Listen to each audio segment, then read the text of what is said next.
Macmillan Audio presents Sarai by Orson Scott Card. Read for you by Gabrielle de Cuir.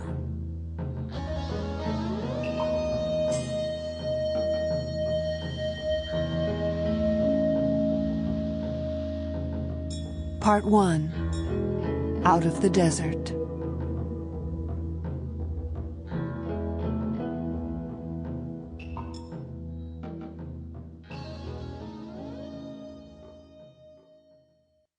Chapter 1. Sarai was 10 years old when she saw him first. She was mistress of the distaff that day, and was proud of the steadiness of her spinning, the even quality of the yarn she drew from the spindle. She had a gift for closing off the outside world, hearing nothing but the words that raced through her own mind, seeing nothing but woolen fibers as she transformed them into yarn. And today she worked with wool of the finest white, for it would be woven undyed into the bridal dress of her sister Cuir.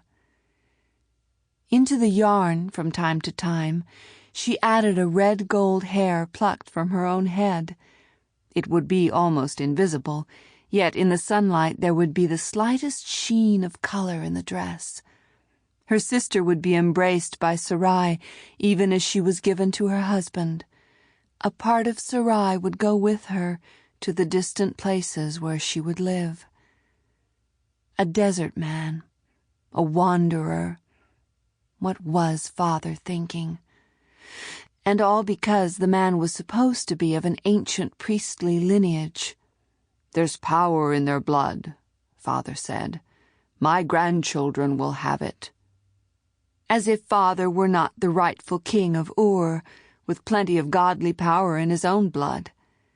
The difference was that father still lived in a city, with many servants around him, while this desert man lived in a tent and surrounded himself with goats and sheep.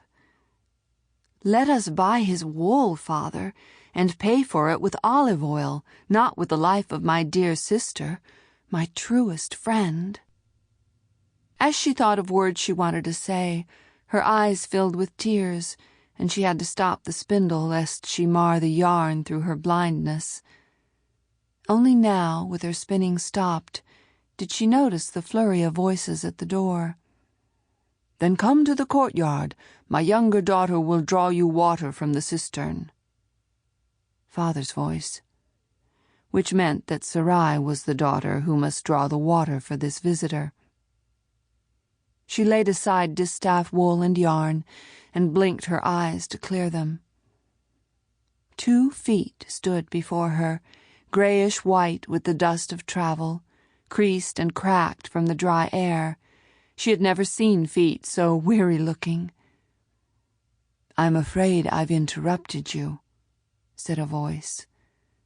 A gentle voice, pitched so only she could hear. But also a strong voice, full of confidence. Already she knew that she wanted her name to be spoken by this man, so she could hear the sound of it spoken with such authority and yet such kindness. If the gods could speak, this would be the voice of a god. "Sir," she said, "will you have water from our cistern?" "I would have water from your hands," said the man, "since you are to become my sister." At once the tears leapt back into Sarai's eyes. This must be the desert man, her sister's husband-to-be. She should have known at once, from the feet. Who but a desert wanderer would have feet like these? And he smelled like goats and donkeys. But his voice... I don't want to see his face, she thought. What if he is beautiful, so my sister will love him and not be sorry to leave me?